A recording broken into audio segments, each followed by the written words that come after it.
ನರೇಂದ್ರ ಮತ್ತೊಮ್ಮೆ ಸ್ವಾಗತ. ನಾವು ಚರ್ಚೆನ ಮುಂದುವರಿಸೋಣ. ಯಾವ ರೀತಿಯಾಗಿ ಈಗಾಗಲೇ ಈ ಒಂದು ಚುನಾವಣೆಯ ಫಲಿತಾಂಶವನ್ನ ನೋಡಿದಾಗ ಕಾಂಗ್ರೆಸ್ ಓವರ್ ವಾರ್ಡ್ಗಳ ಮಟ್ಟದಲ್ಲೂ ಕೂಡ ಕಾಂಗ್ರೆಸ್ ನಂಬರ್ 1 ಪೊಸಿಷನ್ ನಲ್ಲಿ ಗೆಲುವನ್ನು ಸಾಧಿಸಿದ್ರೆ ನಂಬರ್ 2ನೇ ಸ್ಥಾನದಲ್ಲಿ ಬಿಜೆಪಿ ಇರುವಂತದ್ದು. ಅದನ್ನ ಮತ್ತೊಂದು ರೀತಿಯಾಗಿ ವಿಭಾಗವಾರು ವಿಶ್ಲೇಷಣೆ ಮಾಡಿದಾಗ ಇಂಥ ಕಡೆಗಳಲ್ಲಿ ನಾವು ವೀಕ್ ಇದ್ವಿ, ಇಂಥ ಕಡೆಗಳಲ್ಲಿ ಅವರು ಪ್ರಬಲರಿದ್ದಾರೆ ಅನ್ನುವಂತಹ ಒಂದು ವಿಶ್ಲೇಷಣೆ ಕೂಡ ಇದ್ದೇ ಇರುತ್ತೆ. ಆದರೆ ವಿಶೇಷವಾಗಿ ಕರಾವಳಿ ಭಾಗದಲ್ಲಿ ತೆಗೆದುಕೊಂಡಾಗ ಹೇಗೆ ಹಳೆ ಮೈಸೂರು ಭಾಗದಲ್ಲಿ ಕಾಂಗ್ರೆಸ್ ಜೆಡಿಎಸ್ ಜೊತೆಗೆ ಪೈಪೋಟಿ ಮಾಡ್ತಿತ್ತು, ಕರಾವಳಿ ಭಾಗದಲ್ಲಿ ಕಾಂಗ್ರೆಸ್ ಮತ್ತು ಬಿಜೆಪಿ ನಡುವಿನ ಪೈಪೋಟಿಯಲ್ಲಿ ಬಿಜೆಪಿ ಈ ಬಾರಿ ಮತ್ತೆ ತನ್ನ ಪ್ರಾಬಲ್ಯವನ್ನು ಉಳಿಸಿಕೊಳ್ಳುವಲ್ಲಿ ಯಶಸ್ವಿಯಾಗಿರೋದು ಕೂಡ ಗಮನಾರ್ಹವಾಗಿರ್ತಕ್ಕಂಥ ಅಂಶಗಳು ಕಂಡು ಬರುತ್ತೆ. ಮತ್ತು ಅಲ್ಲಿ ಕಾಂಗ್ರೆಸ್ ಬಹಳ ದೊಡ್ಡ ಮಟ್ಟದಲ್ಲಿ ಈ ಬಾರಿ ಕಳ್ಕೊಂಡಿದೆ. ಕಳೆದ ಬಾರಿ ಗೆದ್ದಿದ್ದಂತಹ ಸ್ಥಾನಗಳಲ್ಲಿ ಬಹಳ ದೊಡ್ಡ ಮಟ್ಟದಲ್ಲಿ ಈ ಬಾರಿ ಅಲ್ಲಿ ಸ್ಥಾನಗಳನ್ನ ಕಳ್ಕೊಂಡಿರೋದು ಕೂಡ ಸ್ಪಷ್ಟವಾಗಿದೆ. ತೇಜಸ್ವಿನಿಯವರೇ, ಇಲ್ಲಿ ರಮೇಶ್ ಬಾಬು ಅವರು ರಿಪೀಟೆಡ್ ಹೇಳ್ತೀರಿ ಇಲ್ಲ ಬಿಜೆಪಿ ಇಲ್ಲಿ ಕಳ್ಕೊಂಡಿದೆ ಅನ್ನುವಂಥದ್ದು. ಯಾಕಂದ್ರೆ 104 ಸ್ಥಾನಗಳನ್ನು ನೀವು ವಿಧಾನಸಭೆಯಲ್ಲಿ ನೀವು ಹೇಳಿದ್ರಿ ಫಂಡ್ ನ ವಿಚಾರದಲ್ಲಿ ನಮಗೆ ಅದೇ ರೀತಿಯಾಗಿ ಸಿಕ್ಕಿದ್ರೆ ಬಹುಶಃ ನಾವು ಕೂಡ it is also psychology. Local ಅಲ್ಲಿ end of the day developmental works ಪ್ರತಿಯೊಂದಕ್ಕೂ ಕೆಳಗಿನ ಹಂತ ವಿಕೇಂದ್ರೀಕರಣ ವ್ಯವಸ್ಥೆಯಲ್ಲಿ ಡಿಪೆಂಡ್ ಆಗಬೇಕಾಗತ್ತೆ. ಅಪೋಸಿಷನ್ ಅಷ್ಟು ದೊಡ್ಡ ಲಾರ್ಜೆಸ್ಟ್ ಪಾರ್ಟಿ ಆದ್ರೂ ಕೂಡ ವಿ ಆರ್ ಇನ್ ಅಪೋಸಿಷನ್ ಮತ್ತು ಇರ್ತಕ್ಕಂಥದ್ದು ವಿ ಆರ್ ಟಾರ್ಗೆಟೆಡ್. ಈಗ ಎರಡು ಸಮ್ಮಿಶ್ರ ಸರ್ಕಾರ ರಚನೆ ಮಾಡಿರ್ತಕ್ಕಂಥ ಪಕ್ಷಗಳು ಕೂಡ ಐಡಿಯಾಲಜಿಕಲ್ ಆಗಿ ಅವ್ರು ಹೇಳಿದ್ದು ಒಂದೇ ಮಾತು, ಬಿಜೆಪಿಯನ್ನ ಅಧಿಕಾರದಿಂದ ದೂರ ಇಡುವುದು ಒಂದೇ ಒಂದು ಸಿದ್ಧಾಂತದಿಂದ ಅವರು ಒಂದಾಗಿರ್ತಕ್ಕಂಥದ್ದು. ಸೊ ಆ ಸನ್ನಿವೇಶದಲ್ಲಿ ನೋಡಿದಾಗ ನಮ್ಮ ಅನೇಕ ಶಾಸಕರಿಗೆ ಅನೇಕ ರೀತಿಯ ಸವಾಲುಗಳಿದೆ. ಇವತ್ತು ಅತಿ ದೊಡ್ಡ ಪ್ರತಿಪಕ್ಷ ಆಗಿರ್ತಕ್ಕಂಥದ್ದೇ ಒಂದು ಸವಾಲು. ಇವತ್ತು ಆ ಸ್ಥಾನವನ್ನು ನಿಭಾವಣೆ ಮಾಡೋದು ಜನರ ನಿರೀಕ್ಷೆ ತುಂಬ ಇರುತ್ತೆ, ಪ್ರತಿಯೊಂದು ಇರುತ್ತೆ, ಅನಾನುಕೂಲಕರ ಪರಿಸ್ಥಿತಿ. ಆದರೂ ಕೂಡ ಸಂಘಟನಾತ್ಮಕವಾಗಿ ಈಗ ನಮ್ಮ ಯಡಿಯೂರಪ್ಪ ಜಿ ಅವರು ಇರ್ಬೋದು, ಆರ್ ಅಶೋಕ್ ಜಿ ಇರ್ಬೋದು, ಎಲ್ಲ ಹೇಳ್ತಾ ಇದ್ದಾರೆ ನಮ್ಮ ಶಕ್ತಿ ಏನು ಕುಂದಿಲ್ಲ, ನಾವು ಇರೋದಕ್ಕಿಂತ ಅನೇಕ ಕಡೆ ಇಂಪ್ರೂವ್ ಆಗಿದ್ದೀವಿ. ನಮ್ಮ ವಿಶೇಷವಾಗಿ ಕರಾವಳಿ ಭಾಗ ಎಲ್ಲ ಏನು ಹೇಳಿದ್ರಿ, ಚಾಲೆಂಜು ಅಷ್ಟೇ ಇದೆ. ಕಾಂಗ್ರೆಸ್ ಏನು ಕಡಿಮೆ ಚಾಲೆಂಜ್ ಕೊಟ್ಟಿಲ್ಲ. ಇನ್ ಸ್ಪೈಟ್ ಆಫ್ ದಟ್ ಒಂದು ಐಡಿಯಾಲಜಿಕಲ್ ಫೈಟನ್ನು ನಾವು ಇಟ್ಕೊಂಡು ಚೆನ್ನಾಗಿ ಉಡುಪಿಯಲ್ಲೆಲ್ಲ ಟ್ರೆಮೆಂಡಸ್ ಪರ್ಫಾರ್ಮೆನ್ಸ್ ಮಾಡಿದ್ದಾರೆ. ಇನ್ನು ಹಳೆ ಮೈಸೂರು ಭಾಗದಲ್ಲಿ ಒಂಚೂರು ನಾವು ಇಂಪ್ರೂವ್ ಆದರೆ ಡೆಫಿನೆಟ್ಲಿ ಅಂದರೆ ಇಲ್ಲಿ JDS ನಮಗೆ ಪ್ರತಿಸ್ಪರ್ಧಿ ಒಂದು ಸ್ವಲ್ಪ ಪೊಲಿಟಿಕಲಿ ಸಂಘಟನಾತ್ಮಕವನ್ನು ಸ್ವಲ್ಪ ಪ್ರಾಬಲ್ಯ ಗಳಿಸ್ಕೊಂಡ್ರೆ ಐ ಥಿಂಕ್ ಡೆಫಿನೆಟ್ಲಿ ನಾವು ನಿಮ್ಮ ಪ್ರಕಾರ ಸರ್ಕಾರ ತಾರತಮ್ಯ ಮಾಡ್ತಾ ಇದೆ. ಹಾಗಾದ್ರೆ ಅಲ್ಲ, ತಾರತಮ್ಯ ನಾನು ಈ ವೇದಿಕೆಯಲ್ಲಿ ಅದನ್ನ ಮಾತಾಡಕ್ ಹೋಗಲ್ಲ. ಅದು ಇಟ್ಸ್ ಕ್ವೈಟ್ ನ್ಯಾಚುರಲ್. ನಮ್ಮನ್ನು ಅಧಿಕಾರದಿಂದ ದೂರ ಇಡಬೇಕು ಅಂತಾನೆ ಸರ್ಕಾರ ಮಾಡಿರ್ಬೇಕಾದ್ರೆ ಮತ್ತೆ ನಮಗೆ ಮೊದಲ ಆದ್ಯತೆ ಕೊಡಕ್ಕಾಗತ್ತ? ಅವರು ನಾವು ಈಕ್ವಲ್ ಆಗಿ ಟ್ರೀಟ್ ಮಾಡಿ ಅಷ್ಟೇ ಕೇಳ್ತೀವಿ. ಒಪ್ತೀರಿ ತಾವು? ಇಲ್ಲ, ಅವ್ರ ವ್ಯಾಖ್ಯಾನ ಅವ್ರಿಗೆ ಬಿಡ್ತೀನಿ. ಬಟ್ ಒಂದು ಇಲ್ಲಿ fact you have to observe. ನೀವು ಇಡೀ ಕರ್ನಾಟಕದ ವಿಧಾನಸಭೆಯ ಚಿತ್ರಣವನ್ನು ತಗೊಂಡಂಥ ಸಂದರ್ಭದಲ್ಲಿ ಇವತ್ತು ಚುನಾವಣೆ ಆಗ್ತಾ ಇರ್ತಕ್ಕಂಥದ್ದು ಅರ್ಬನ್ ಲೋಕಲ್ ಬಾಡೀಸ್, ನಗರ ಪ್ರದೇಶಗಳಿಗೆ ಸೀಮಿತವಾಗಿರ್ತಕ್ಕಂಥ ಸ್ಥಳೀಯ ಸಂಸ್ಥೆಗಳಿಗೆ. ನೀವು ಬೈಫರ್ಗೇಟ್ ಮಾಡಿ ನೋಡಿದ್ರೆ ಬಹುತೇಕ ನಗರ ಪ್ರದೇಶದ ವಿಧಾನಸಭಾ ಕ್ಷೇತ್ರದಲ್ಲಿ ಗೆದ್ದಿರ್ತಕ್ಕಂಥದ್ದು ಬಿಜೆಪಿ. ಈ ಫ್ಯಾಕ್ಟ್ ನಾವು ಗಮನದಲ್ಲಿ ಇಟ್ಕೊಂಡು ಚುನಾವಣೆಯನ್ನು ವಿಶ್ಲೇಷಣೆ ಮಾಡಬೇಕಾಗುತ್ತೆ. ಇವತ್ತಿನ ಪರಿಸ್ಥಿತಿನಲ್ಲಿ ಫಲಿತಾಂಶದಲ್ಲಿ ಬಿಜೆಪಿಗೆ ಅಪ್ಪರ್ ಹ್ಯಾಂಡ್ ತಗೊಳ್ಳೋಕೆ ಸಾಧ್ಯ ಇಲ್ಲ. ಅಂದ್ರೆ it is set back to the BJP, not other political party. ನೀವು ಫಾರ್ ಎಕ್ಸಾಂಪಲ್ ತುಮಕೂರು ನಗರ ಪ್ರದೇಶದಲ್ಲಿ ಗೆದ್ದಿರೋದು ಯಾರು? ಬಿಜೆಪಿ. ಅಲ್ಲಿ ಅವರು they have not succeeded. Of course ಶಿವಮೊಗ್ಗದಲ್ಲಿ ನಗರ ಪಾಲಿಕೆ ಅವರು ಹಿಡಿದಿದ್ದಾರೆ, ಇಲ್ಲ ಅಂತ ಹೇಳಲ್ಲ. ನೀವು ಒಟ್ಟಾರೆ ಚಿತ್ರಣವನ್ನು ನೋಡಿದಾಗ ಎಲ್ಲೆಲ್ಲಿ ನಗರಸಭೆಗಳು ನಗರ ಪ್ರದೇಶಗಳಿದೆ ಅಲ್ಲೆಲ್ಲ majority of MLAs elected by the BJP. ನೀವು ನಂಬರ್ 1 ಸ್ಥಾನದಲ್ಲಿರ್ತಕ್ಕಂಥದ್ದು ಬಿಜೆಪಿ. ಸಾಮಾನ್ಯವಾಗಿ ಸ್ಥಳೀಯ ಸಂಸ್ಥೆಗಳಲ್ಲಿ ಅವರು ಅಪ್ಪರ್ ಹ್ಯಾಂಡ್ ಆಗಬೇಕು. ಬಟ್ ಇಲ್ಲೇನಂದ್ರೆ ಸ್ಥಳೀಯ ಇಶ್ಯೂಗಳು ಮಿಳಿತ ಆಗಿರೋದ್ರಿಂದ ಸೊ ಅಲ್ಲಿ ಲೋಕಲಲ್ಲಿ ಬೇರೆ ಬೇರೆ ಇಶ್ಯೂದ ಮೇಲೆ ಎಲೆಕ್ಟ್ ಮಾಡ್ತಾರೆ. ಹಾಗಾಗಿ ಇವತ್ತು ಒಟ್ಟಾರೆ ಫಲಿತಾಂಶ ನೋಡಿದಾಗ ಇವತ್ತು ನೀವು ಕಾಂಗ್ರೆಸ್ಸಲ್ಲಿ 79 ಜನ MLAಗಳಿದ್ದಾರೆ. But they retained their first place. ಕಳೆದ ಸಾರಿ ಏನು ಫಸ್ಟ್ ಪ್ಲೇಸ್ ಬಂದಿರೋ ರಿಟೈನ್ ಮಾಡ್ಕೊಂಡಿದ್ದಾರೆ. ನಮ್ಮದು ಕಳೆದ ಪಾಸ್ ಏನು ಬಂದಿತ್ತು ಅದನ್ನು ರಿಟೈನ್ ಮಾಡ್ಕೊಂಡಿದ್ದೀವಿ. ಬಿಜೆಪಿ ಇಂಪ್ರೂವ್ಡ್ ಪರ್ಫಾರ್ಮೆನ್ಸ್ ಮಾಡ್ಬೋದಾಗಿತ್ತು. ಇಲ್ಲಿ ಅವ್ರಿಗೆ ಅವಕಾಶ ಜಾಸ್ತಿ ಇತ್ತು. ಯಾಕೆಂದರೆ ಅಸೆಂಬ್ಲಿ ಎಲೆಕ್ಷನ್ ಆಗಿ ಜಾಸ್ತಿ ದಿನ ಆಗಿಲ್ಲ, ಜಸ್ಟ್ ಒಂದು 3 ರಿಂದ 4 ತಿಂಗಳು ಅವಧಿದ್ದು ಅಷ್ಟೇ ಈ ಚುನಾವಣೆ ಬಂದಿರತಕ್ಕಂಥದ್ದು. ಸ್ವಾಭಾವಿಕವಾಗಿ ಎಲ್ಲಿ ಅರ್ಬನ್ ಏರಿಯಾದಲ್ಲಿ ಬಿಜೆಪಿಗೆ ಅಪ್ಪರ್ ಹ್ಯಾಂಡ್ ಇದೆ, ಅದು ಅವ್ರು ಪರವಾಗಿದ್ದಿದ್ರೆ ಈ ಫಲಿತಾಂಶದಲ್ಲಿ ಅವರೇ ನಂಬರ್ 1 ಇರಬೇಕಾಗಿತ್ತು. ಬಟ್ ಬೇರೆ ಎಲ್ಲ ಚಿತ್ರಣವನ್ನು ಗಮನಿಸಿದಾಗ ಅವ್ರಿಗೆ ಈ ಚುನಾವಣೆ ಸೆಟ್ ಬ್ಯಾಕ್ ಅಂತೇಳಿ ನನ್ನ ಅನಿಸಿಕೆ. ಮಾನ್ಯ ಯಡಿಯೂರಪ್ಪನವ್ರು ಮುಖ್ಯಮಂತ್ರಿ ಆಗಿದ್ದಿದ್ರೆ ಅಥವಾ ಬಿಜೆಪಿ ಸರ್ಕಾರ ಇದ್ದಿದ್ರೆ ಬಾಬು ಅವರು ಹೇಳಿದ್ದಕ್ಕಿಂತ ಶಾಕ್ ಕೊಡುವ ರೀತಿಯಲ್ಲಿ ಪರ್ಫಾರ್ಮೆನ್ಸ್ ಇರ್ತಿತ್ತು. ಅಬ್ಸಲ್ಯೂಟ್ಲಿ. ಮತ್ತೆ ಇವಾಗ ಮೀಸಲಾತಿ ಯಾರ ಕೈಯಲ್ಲಿರುತ್ತೆ? ಹರಿ ಮೀಸಲಾತಿ ಬರೋ ಸಂದರ್ಭದಲ್ಲಿ ಪಾಲಿಟಿಕ್ಸ್ ಅಲ್ಲಿ ಇಟ್ಸ್ ಆಲ್ ಮೀಸಲಾತಿ ಹಂಗಾದ್ರೆ ನಿಮ್ಮ MLAಗಳೆಲ್ಲವೂ ಕೂಡ ಕೆಲವೊಂದು ಅನುಕೂಲಕರ ಸಂಗತಿಗಳು. ಎಷ್ಟೋ ವರ್ಷ ಒಬ್ಬ ಸ್ಥಳೀಯ ನಾಯಕ ಒಂದು ಕಾನ್ಸ್ಟಿಟ್ಯೂನ್ಸಿ ಒಂದು ವಾರ್ಡ್ ಡೆವಲಪ್ ಮಾಡಿರ್ತಾರೆ. ಮೀಸಲಾತಿ ಸಿಗದೇ ಇದ್ರೆ ಈಗ ಅಂಥದ್ದೇ ತೀವ್ರ ಕ್ಯಾಂಡಿಡೇಟ್ ಅನ್ನ, ಒಳ್ಳೆಯ ಪರಿಣಾಮಕಾರಿ ಕ್ಯಾಂಡಿಡೇಟ್ ಅನ್ನ ಹುಡುಕಕ್ಕೂ ಆಗಲ್ಲ. ನಾವು ಸೋಷಿಯಲ್ ಜಸ್ಟಿಸ್ ಅದೆಲ್ಲ ಕೊಡ್ಬೇಕಾಗತ್ತೆ, ಮೀಸಲಾತಿ ರಿಸರ್ವೇಶನ್ ಫಾಲೋ ಮಾಡ್ಬೇಕಾಗತ್ತೆ. ತುಂಬಾ ಮತ್ತೆ ಸಂಪನ್ಮೂಲಗಳ ವಿಚಾರ ಬಂದ್ರೂ ಕೂಡ ಒಂದು ಪಕ್ಷ ಅಧಿಕಾರದಲ್ಲೇ ಇಲ್ದಲೆ ಪಕ್ಷವನ್ನು ಮುನ್ನಡೆಸ್ತಕ್ಕಂಥದ್ದು ಮತ್ತು ಚುನಾವಣೆಗಳು ಮಾಡ್ತಕ್ಕಂಥದ್ದು ಮತ್ತೆ ಮತ್ತೆ ಸುಲಭ ಅಲ್ಲ. ಹರಿ, ನಿಮ್ಗೆಲ್ಲ ಗೊತ್ತೇ ಇದೆ ವ್ಯವಸ್ಥೆ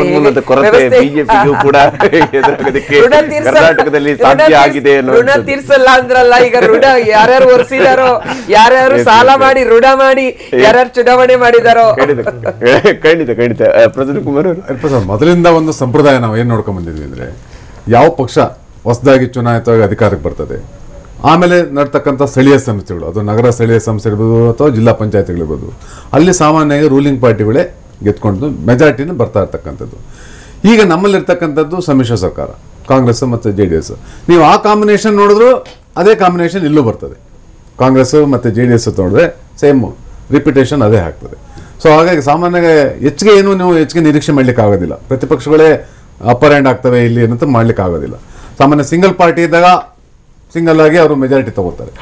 ಈಗ ಇಲ್ಲಿ ಸಮ್ಮಿಶ್ರ ಇರೋದ್ರಿಂದ ರಿಸಲ್ಟ್ ಸಹ ಸಮ್ಮಿಶ್ರವಾಗಿ ನೀವು ನೋಡೋದಾದ್ರೆ ಕಾಂಗ್ರೆಸ್ JDS ನಂಬರ್ 1 ಆಗ್ತಾರೆ. ಅಲ್ಲ, ಇಲ್ಲ ಇದೇ ರಿಸಲ್ಟ್ ಮೋಸ್ಟ್ಲಿ ನಾಳೆ ಇವರು ಲೋಕಸಭೆಗೂ ಒಂದಾಗೋದಂತ ಸಂದರ್ಭ ಪರಿಣಾಮ ಬೀರುತ್ತೆ ಅಂತ. ಲೋಕಸಭಾ ಚುನಾವಣೆ ನೋಡಿ, ಇಟ್ಸ್ ಡಿಫರೆಂಟ್.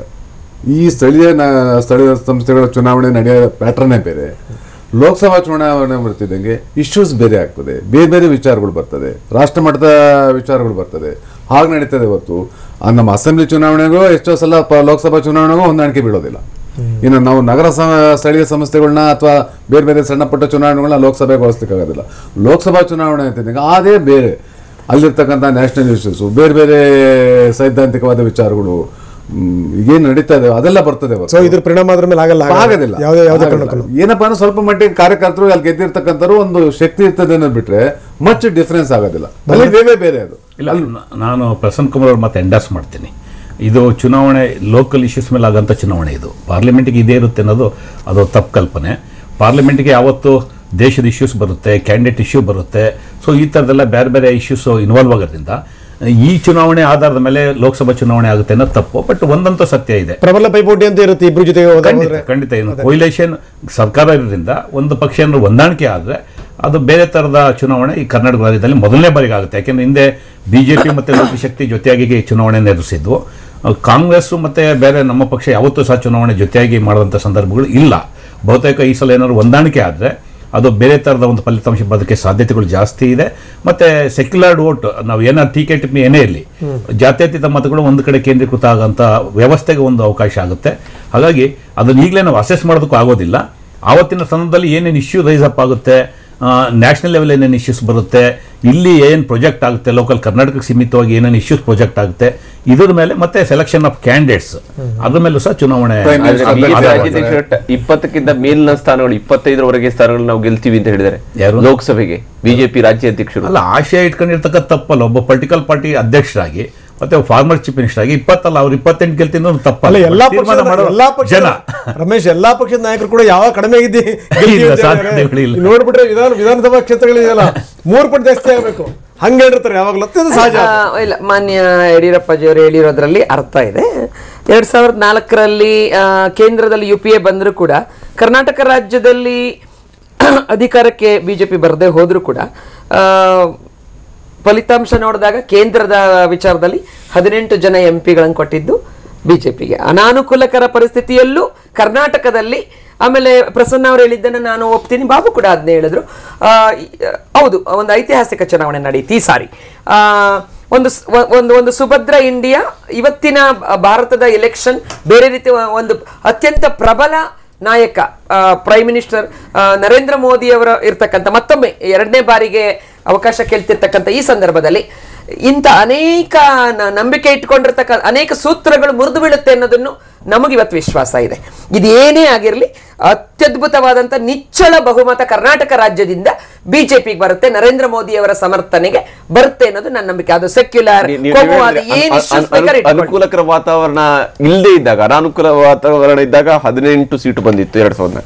ಅನುಕೂಲ ವಾತಾವರಣ ಇತ್ತು 2014ರಲ್ಲಿ 17 ಸೀಟು ಬಂತು, 1 ಸೀಟ್ ಕಡಿಮೆ ಬಂತು. ಒಂದ್ ಸೀಟ್ ಕಡಿಮೆ ಬರೋದು ಅಂತ ತಾವು ಹೇಳುವಾಗ ನೋಡಿ, ಇಲ್ಲಿ ಸತತವಾಗಿ ಪ್ರತಿಯೊಂದು ಕೇಂದ್ರದಿಂದ ಬಂದಂತ ಯಾವುದೇ ಯೋಜನೆಗಳನ್ನ ಇಲ್ಲಿ ನಾವು ಇವತ್ತು ಮುಟ್ಟಿಸ್ಬೇಕಾದ್ರೂ ಆ ಸ್ಟ್ರಗಲ್ ಇದ್ದೇ ಇರುತ್ತೆ, ಆ ವ್ಯತ್ಯಾಸಗಳಿದ್ದೇ ಇರುತ್ತೆ, ಆ ಪೊಲಿಟಿಕಲ್ ವೆಂಜನ್ ಇದ್ದೇ ಇರುತ್ತೆ. ಇನ್ ಸ್ಪೈಟ್ ಆಫ್ ದಟ್ ಇವತ್ತು ನಾವು ಡಬಲ್ ಕಷ್ಟಪಡಬೇಕು. ಕೇಂದ್ರದ ಯೋಜನೆಗಳು ಅನೇಕ, ತಾವೆಲ್ಲ ನೋಡ್ತಾ ಇದ್ರಿ ಚಾನಲ್ಗಳಲ್ಲಿ, ನಾವು ಯಾತಕ್ಕೆ ಕಾಂಗ್ರೆಸ್ ಪಕ್ಷದ ಬಗ್ಗೆ ನೀವು ತಾರತಮ್ಯ ಮಾಡ್ತಾ ಇದ್ದೀರಿ, ಕೇಂದ್ರದ ಯೋಜನೆಗಳನ್ನ ಹೇಳ್ತಾ ಇಲ್ಲ, ಯಾವುದೇ ಯೋಜನೆಗಳನ್ನ ಅನ್ನೋ ಬಗ್ಗೆ ಅದನ್ನೆಲ್ಲ ನಾವು ಹೇಳಿದ್ವಿ. ಅವ್ರು ಒಪ್ಪಿರ್ಲಿಲ್ಲ. ಫಲಿತಾಂಶ ಬಂದಾಗ ತಾವು ನೋಡಿದ್ರಿ, ಎಷ್ಟೊಂದು ಜನಪ್ರಿಯ ಯೋಜನೆಗಳನ್ನು ಕೊಟ್ಟರು ಕೂಡ ಜನಪರ ಯೋಜನೆಗಳು, ಕೇಂದ್ರದ ಜನಪರ ಯೋಜನೆಗಳು, ಇವ್ರದ್ದು ಜನಪ್ರಿಯ ಯೋಜನೆಗಳು ಸ್ವಲ್ಪ ಸದ್ದು ಯಾವಾಗಲೂ ಜಾಸ್ತಿ ಅಟೆನ್ಷನ್ ಡ್ರಾ ಮಾಡುತ್ತೆ. ಬಟ್ ಮೋದಿಯವರ ಮತ್ತು ಕೇಂದ್ರದ ಯೋಜನೆಗಳು ಜನರ ಹೃದಯದಲ್ಲಿ ಇತ್ತು. ಅದು ಫುಡ್ ಸೆಕ್ಯೂರಿಟಿ ಬಿಲ್ ನಂತರ ಬಂದಿರುವಂತ ಯೋಜನೆ ಅಷ್ಟೇ. ಅದು ಫುಡ್ ಸೆಕ್ಯೂರಿಟಿ ಬಿಲ್ ಯಾರು ತಂದ್ರು ಅಂತ ಹೇಳಿ ಅವ್ರು ಕೇಳ್ತಾರೆ, ಕಾಂಗ್ರೆಸ್ನವ್ರು ಕೇಳ್ತಾರೆ. ಫುಡ್ ಸೆಕ್ಯೂರಿಟಿ ಬಿಲ್ ತಂದ್ರು ನೀವು ಅದನ್ನ ಕಂಟಿನ್ಯೂ ಮಾಡ್ತೀರಿ ಅಂತ ಅವ್ರು ಕೇಳ್ತಾರೆ. ಏನ್ ಹೇಳಿದ್ವಿ, 86% 70 ವರ್ಷ ರೂಲ್ ಮಾಡಿ, ಅತಿ ಹೆಚ್ಚು ವರ್ಷಗಳ ಕಾಲ ನೀವೇ ರೂಲ್ ಮಾಡಿ, ದೇಶದ ಜನ ಇವತ್ತಿನ ಪರಿಸ್ಥಿತಿಯಲ್ಲಿ 86% ಫುಡ್ ಸೆಕ್ಯೂರಿಟಿಗೆ ಒಳಪಡೋದಿದೆಯಲ್ಲ. ಆಹಾರ ಭದ್ರತೆ 3 ಹೊತ್ತಿಲ್ಲ ಅನ್ನೋದು ಆಹಾರ ಭದ್ರತೆ ಕಾಯ್ದೆ ಏನು, ಅನ್ನ ಇನ್ನು ಬೇಕು, ಸರ್ಕಾರ ಸಾಕ್ರಿ ನಮ್ಮನ್ನ, ನಾವು ಸ್ವಾವಲಂಬಿಗಳಾಗಿಲ್ಲ ಅಂತ ಹೇಳ್ತಕ್ಕಂಥ ಮಾತು. ನಮ್ಮ ಸರ್ಕಾರಗಳು ಯಾವ ತರ BPL ಕಾರ್ಡ್ಗಳನ್ನು ಕಡಿಮೆ ಕೊಟ್ಟಿರುವಂತದ್ದು ಇದೆಯಾ, ಉದಾಹರಣೆ ಇದೆಯಾ? ಸರ್ಕಾರದ ವಿವರಗಳನ್ನ ಹೇಳ್ತೀನಿ. 23% ನಮ್ಮಲ್ಲಿ ಆಕ್ಚುಲಿ ಬಿಲೋ ಪವರ್ಟಿ ಲೈನ್ ಅನ್ನುವಂಥದ್ದನ್ನ ಸ್ವತಂತ್ರ ದಿವಸದ ಭಾಷಣದಲ್ಲಿ ಮುಖ್ಯಮಂತ್ರಿಗಳು ಹೇಳ್ತಾರೆ, ಬೇರೆಯವರು ಹೇಳ್ತಾರೆ. ಆದ್ರೆ ನಮ್ಮಲ್ಲಿ BPL ಕಾರ್ಡ್ಗಳ ಪ್ರತಿಶತ ತಗೊಂಡ್ರೆ ಸುಮಾರು 70% ಪ್ರತಿಶತ ಬರುತ್ತೆ. ಕುಟುಂಬಗಳ ವ್ಯಾಪ್ತಿಗೆ ಬಂದಾಗ ಯಾವತ್ತೂ ಕೂಡ ಮೈನಸ್ ಆಗಿರೋ ಇತಿಹಾಸನೇ ಇಲ್ಲ. ಆಕ್ಚುಲಿ ನಮ್ದು BPL ಲೈನ್ ಇದ್ರು 23%. ಮೊನ್ನೆ ಆಹಾರ ಸರಬರಾಜು ನಿಗಮದ್ದು ಜೊತೆ ಒಂದು ಸಂದರ್ಭದಲ್ಲಿ ನನಗೂ ಕೆಲವು ಮಾಹಿತಿಗಳು ಗೊತ್ತಾಯ್ತು. ನೋಡಿ, ಬಯೋಮೆಟ್ರಿಕ್, ಆಧಾರ್ ಕಾರ್ಡ್ ಇದೆಲ್ಲ ಬಂದ್ಮೇಲೆ ಆ ಒಂದು ತಪ್ಪು ಒಂದು ರೀತಿ ಕಾಳಸಂತೆ ಆಗ್ತಕ್ಕಂಥದ್ದನ್ನ ದುರುಪಯೋಗ ಆಗ್ತಕ್ಕಂಥ ಅಡಿಲಿಕ್ಕೆ ಅನೇಕ ಕ್ರಮಗಳು ಬಂದಿದೆ. ಅನುಷ್ಠಾನ ಆಗ್ಬೇಕು. ನಾವು ಕೇಳೋದು ಹೆಂಗ್ ಗೊತ್ತಾ, ಎಫೆಕ್ಟಿವ್ ಗವರ್ನೆನ್ಸ್ ಆಗ್ಬೇಕು. ಏನಂದ್ರೆ ಈಗ ನೀವು ಈಗ ಹೇಳಿರುವಂತ ವ್ಯತ್ಯಾಸ ಆಗಿದ್ರೆ ಈ ಚುನಾವಣೆಯಲ್ಲೂ ಕೂಡ ಕೇಂದ್ರ ಸರ್ಕಾರದ ಯೋಜನೆಗಳನ್ನ ರಾಜ್ಯ ಸರ್ಕಾರ ಇವರು ಇದ್ದಾರೆ, ಮೈತ್ರಿ ಇದ್ದಾರೆ, ಅವ್ರು ತಲುಪಕ್ಕೆ ಬಿಡಲ್ಲ, ಅವ್ರಿಗೆ ಹಾಗಾದ್ರೆ ಅಡ್ವಾಂಟೇಜ್ ಆಗುತ್ತೆ, ಆತಂಕ ಇರ್ಬೇಕು. ಪೊಲಿಟಿಕಲ್ ಪಾರ್ಟಿ ಇಂಪಾರ್ಟೆಂಟ್ ಅಲ್ಲೇನೆ. ನಾವು ಬಿಜೆಪಿ ಈ ರೀತಿಯಾಗಿ ತಡಿತೀರಿ ಹಂಗಾದ್ರೆ ನೀವು ಒಬ್ಬ ಪಾರ್ಟಿ ವಕ್ತಾರಾಗಿ ಅವರ ಆತ್ಮವಿಶ್ವಾಸ ಇರಬೇಕು. ಅದಕ್ಕೆ ಅಭಿನಂದನೆಗಳು ಸಲ್ಲಿಸ್ತೇನೆ. ಪ್ರಶ್ನೆ ಇರ್ತಕ್ಕಂಥದ್ದು, ಒಂದೊಂದು ಚುನಾವಣೆಯಲ್ಲೂ ಇಶ್ಯೂಸ್ ಬೇರೆ ಆಗುತ್ತೆ. ಸನ್ಮಾನ್ಯ ವಾಜಪೇಯಿ ಅವರು ಬಹುತೇಕ ಮೋದಿಯವರಿಗಿಂತ ಹೆಚ್ಚು ಹೆಸರು ಗಳಿಸಿದಂಥ ಈ ದೇಶದ ಒಬ್ಬ ಪ್ರಧಾನಮಂತ್ರಿ ಆಗಿದ್ದಂಥವ್ರು. ಇಂಡಿಯಾ ಶೈನಿಂಗ್ ಹೆಸರಿನಲ್ಲಿ 6 ತಿಂಗಳು ಪ್ರೀಪೋನ್ ಮಾಡ್ಕೊಂಡು ಚುನಾವಣೆಗೆ ಹೋದ್ರು. ಅಷ್ಟು ಆತ್ಮವಿಶ್ವಾಸದಿಂದ ಚುನಾವಣೆಗೆ ಹೋದ್ರು. ಫಲಿತಾಂಶ ಏನಾಯ್ತು ಅಂತೇಳಿ ಇಡೀ ದೇಶಕ್ಕೆ ಗೊತ್ತಿರ್ತಕ್ಕಂಥ ವಿಚಾರ. ಇವತ್ತು ನಾನು ಮೋದಿಯವ್ರ ಬಗ್ಗೆ ನಾನು ಹೆಚ್ಚಿಗೆ ಟೀಕೆ ಮಾಡೋದಕ್ಕೆ ಹೋಗೋದಿಲ್ಲ. ಮೇಡಮ್ ಅವರು ಹೇಳಿದಂತ ವಿಚಾರಗಳು, ಪಾರ್ಟಿ ವಿಚಾರಗಳು ತಪ್ಪು ಅಂತ ಹೇಳೋದಿಲ್ಲ. 2014ರಲ್ಲಿ ಏನು ಮೋದಿಯವರ ಸರ್ಕಾರ ನಮ್ಮ ದೇಶದಲ್ಲಿ ಅಧಿಕಾರಕ್ಕೆ ಬಂತು, 45 ರೂಪಾಯಿ ಡೀಸೆಲ್ ರೇಟ್ ಇದ್ದಂಥದ್ದು ಇವತ್ತೆಷ್ಟಕ್ಕೆ ಹೋಗಿದೆ? 70 ರೂಪಾಯಿ ಕ್ರಾಸ್ ಆಗಿದೆ. 50 ರೂಪಾಯಿ ಪೆಟ್ರೋಲ್ ರೇಟ್ ಇದ್ದಂಥದ್ದು ಇವತ್ತೆಲ್ಲಿ ಹೋಗಿದೆ? 80 ರೂಪಾಯಿ ಕ್ರಾಸ್ ಆಗಿದೆ. ಇಡೀ ಆರ್ಥಿಕ ಅಸಮತೋಲನ ಎಲ್ಲೆಲ್ಲಿ ವ್ಯತ್ಯಾಸ ಆಗಿದೆ ಅಂತ ಹೇಳಿ ಇಡೀ ದೇಶದ ಜನ ನೋಡ್ತಾ ಇದ್ದಾರೆ. ಉದ್ಯೋಗ ಸೃಷ್ಟಿ, ಸರ್ಕಾರ ಏನಾಗಿದೆ ಅಂತ ಮಾತುಗಳು ಆಡೋಂಥದ್ದು, ಗುಡ್ಡು ಲೇಟರ್ ಆಗಿ ಭಾಷಣ ಮಾಡೋಂಥದ್ದು, ಜನರ ಮಾತಲ್ಲಿ ಉದುಂಬಿಸುವಂಥದ್ದು ಬೇರೆ. ವಾಸ್ತವಿಕತೆಯಲ್ಲಿ ಏನಾಗಿದೆ ಅನ್ನೋ ಪ್ರಶ್ನೆ. ಯಾವುದೋ ರಾಹುಲ್ ಗಾಂಧಿ ಒಬ್ಬನ ಟೀಕೆ ಮಾಡೋಂಥದ್ದು, ಇನ್ಯಾರನ್ನೋ ಟೀಕೆ ಮಾಡೋಂಥದ್ದು ವಿಚಾರ ಅಲ್ಲ. ಇಲ್ಲಿ ದೇಶದ ವಿಷಯ ಬಂದಾಗ ಏನಾಗಿದೆ, ಏನ್ ಡೆವಲಪ್ಮೆಂಟ್ ಆಗಿದೆ, ಜನಕ್ಕೆ ಏನು ಉಪಯೋಗ ತಲುಪಿದೆ, ಎಷ್ಟು ಜನಕ್ಕೆ ಉದ್ಯೋಗ ಸಿಕ್ಕಿದೆ, ಇದು ಬರುವಂತ ಚುನಾವಣೆಯಲ್ಲಿ ಇಶ್ಯೂ ಆಗುತ್ತೆ. ಅದ್ರ ಜೊತೆಗೆ ಬಹಳ ಪ್ರಮುಖವಾಗಿ ಭಾರತೀಯ ಜನತಾ ಪಕ್ಷಕ್ಕೆ ಹೆಚ್ಚು ಮತ ಕೊಟ್ರೆ ರಾಜ್ಯದಲ್ಲಿ ಕುಮಾರಸ್ವಾಮಿ ಸರ್ಕಾರ ಏನಾಗುತ್ತೆ ಅನ್ನೋದು ಜನ ಚಿಂತನೆ ಮಾಡಬೇಕು. ಅದು ಸಹ ಈ ಚುನಾವಣೆಯಲ್ಲಿ ಇಶ್ಯೂ ಆಗುತ್ತೆ. ಹಾಗಾಗಿ ಇವೆಲ್ಲ ಇಶ್ಯೂ ಮೇಲೆ ವಿಶೇಷವಾಗಿ ಕರ್ನಾಟಕದ ಪಾರ್ಲಿಮೆಂಟ್ ಚುನಾವಣೆ ಆಗುತ್ತೆ. 2014ರಲ್ಲಿ ಮೋದಿಯವರು ಕರ್ನಾಟಕದ ಯಾವ ಭಾಗದಲ್ಲಿ, ಬೆಂಗಳೂರು ಇರ್ಬೋದು, ದಾವಣಗೆರೆ ಇರ್ಬೋದು, ಮೈಸೂರು ಇರ್ಬೋದು, ಬೆಳಗಾಂ ಇರ್ಬೋದು, ಧಾರವಾಡ ಇರ್ಬೋದು, ಏನ್ ಭಾಷಣ ಮಾಡಿದ್ರಿ, ಏನ್ ಆಶ್ವಾಸನೆ ಕೊಟ್ಟಿದ್ರಿ, ಎಷ್ಟು ಇಂಪ್ಲಿಮೆಂಟ್ ಆಗಿದೆ, ಯಾಕೆ ಇಂಪ್ಲಿಮೆಂಟ್ ಆಗಿಲ್ಲ, ಇವೆಲ್ಲ ಬರುವಂತ ಚುನಾವಣೆಯಲ್ಲಿ ಪ್ರಶ್ನೆ ಆಗುತ್ತೆ. ಅದಕ್ಕೆ ಬಿಜೆಪಿ ಉತ್ತರವನ್ನು ಕೊಡಬೇಕಾಗುತ್ತೆ. ಆವತ್ತಿನ ಕಾಲಕ್ಕೆ ಜನ ತೀರ್ಮಾನ ಮಾಡ್ತಾರೆ. ಒಂದು ನಿಮಿಷ, ಇಲ್ಲ, ಬಾಬು ಅವರು ಹಾಕಿದಂಥ ಎಲ್ಲ ಸವಾಲುಗಳನ್ನು ನಾನು ಸ್ವೀಕಾರ ಮಾಡ್ತೀನಿ. ಹಾಗೇನೆ ನಮ್ಗೆ ಇವತ್ತು ಆತ್ಮವಿಶ್ವಾಸ ಅಂದ್ರೆ ಅದೇನೆ, ಮೋದಿ ಗವರ್ಮೆಂಟ್ ಪರ್ಫಾರ್ಮ್ ಮಾಡಿರುವಂತ ಗವರ್ಮೆಂಟ್. ಅಟಲ್ಜಿ ಅವರಿದ್ದ ಕಾಲದಲ್ಲಿದ್ದ ದೇಶದ ಪರಿಸ್ಥಿತಿ, ಅಂತಾರಾಷ್ಟ್ರೀಯ ಸವಾಲುಗಳು ಬೇರೆ, ಮೋದಿಜಿ ಬಂದಾಗಿದ್ದಂಥ ಸವಾಲುಗಳು ಬೇರೆ. ಇವತ್ತು ಭಯೋತ್ಪಾದನೆ ಅತಿ ದೊಡ್ಡ ಇಶ್ಯೂ ಆಗಿದೆ. ಇವತ್ತು ಆಂತರಿಕ ಸುರಕ್ಷೆ, ಒಂದು ಡಿಮಾನಿಟೈಸೇಷನ್, ಕಪ್ಪು ಹಣದ ಸಮಸ್ಯೆ, direct employment, indirect employment, diesel petrol ಬಗ್ಗೆ ಮಾತನಾಡಿದ್ರು ಬಾಬು ಅವರು. ಅವತ್ತಿನ ದಿನದಲ್ಲಿ ಬೇರೆ ದೇಶಗಳಿಂದ ತಗೊಂಡ ದೇಶಕ್ಕೆ ಭಾರತದ ಸಾಲ ಎಷ್ಟಿತ್ತು? ಯಾವ ಮಟ್ಟಕ್ಕನೆ ಭಾರತಕ್ಕೆ ಇನ್ ಪೆಟ್ರೋಲೇ ಕೊಡಲ್ಲ, ತೀರಿಸಿ ಫಸ್ಟ್, ಆಮೇಲೆ ಯಾರು ಆ ಮಾನ ಮರ್ಯಾದೆ ದೇಶದ ಕಳೆದಿದ್ದು ಯಾರು? ಇವತ್ತು ಇಡೀ ಸಾಲವನ್ನ ತೀರಿಸಿ ಅಂತಾರಾಷ್ಟ್ರೀಯ ಮಟ್ಟದಲ್ಲಿ ಬೇರೆ ದೇಶಗಳ ಸಾಲ ನಮಗೆ ಬೇಡ ಅಂತ ಹೇಳೋ ಮಟ್ಟಕ್ಕೆ ನಮ್ಮ ದೇಶದಲ್ಲಿ ಏನಾದ್ರು ದುರಂತಗಳಾದ್ರೆ ನಾವು ನಿಭಾವಣೆ ಮಾಡ್ಕೊಳ್ತೀವಿ ಅಂತ ಹೇಳುವಂತ ಒಂದು ವಿಶ್ವಾಸಾರ್ಹ ನಾಯಕತ್ವ ನಮ್ಮಲ್ಲಿ ಬಂದಿದೆ. ಹೌದು, ಐಡಿಯಾಲಜಿಕಲ್ ಫೈಟ್ ಬಂದಾಗ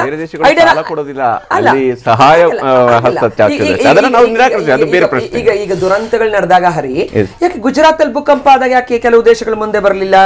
ಅದೇ ರೀತಿ ಬೇಕಾದಷ್ಟು ಸಲ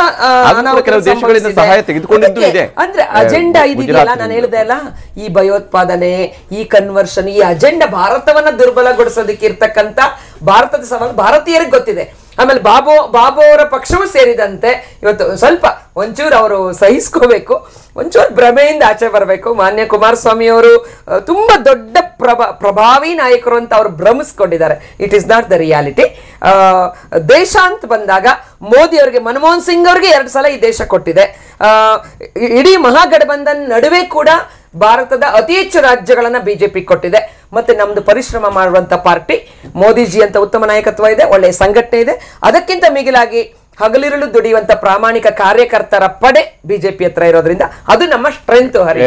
ಎಷ್ಟು ಮಟ್ಟಿಗೆ ಲೋಕಸಭೆಗೆ ಇದು ದಿಕ್ಸೂಚಿ ಆಗುತ್ತೋ ಆಗೋದಿಲ್ವೋ ಅನ್ನೋದಕ್ಕಿಂತ ಹೆಚ್ಚಾಗಿ ಈ ಯಾವುದೇ ಫಲಿತಾಂಶ ತಮ್ಮ ಫೇವರ್ ಆಗಿ ಬಂದಾಗ ಯಾವುದೇ ರಾಜಕೀಯ ಪಕ್ಷ ಇದು ನಮ್ಗೆ ದಿಕ್ಸೂಚಿ ಆಗುತ್ತೆ ಅಥವಾ ಇದು ನಮ್ಗೆ ಹೆಚ್ಚಿನ ಹುಮ್ಮಸ್ಸು ಕೊಡುತ್ತೆ ಅನ್ನೋ ವಿಶ್ವಾಸದಲ್ಲಿ ಮುಂದುವರಿತಾರೆ ಪ್ರಸನ್ನ ಕುಮಾರ್. ಹಾಗಾಗಿ ಇದು ಲೋಕಸಭಾ ಚುನಾವಣೆಗೆ ಯಾವ ರೀತಿ ದಿಕ್ಸೂಚಿನೂ ಆಗೋದಿಲ್ಲ. ಓನ್ಲಿ ಪಕ್ಷಗಳು ಬೇರೆ ಮಟ್ಟದಲ್ಲಿ ಬಲಪಡಿಸಲಿಕ್ಕೆ ಅನುಕೂಲ ಆಗೋದು ಬಿಟ್ರೆ ಸ್ಥಳೀಯವಾಗಿ ಇದು ಬೇರೆ ತರದಲ್ಲಿ ನಿಮಗೆ ಲೋಕಸಭಾ ಚುನಾವಣೆ ಅಲ್ಲ.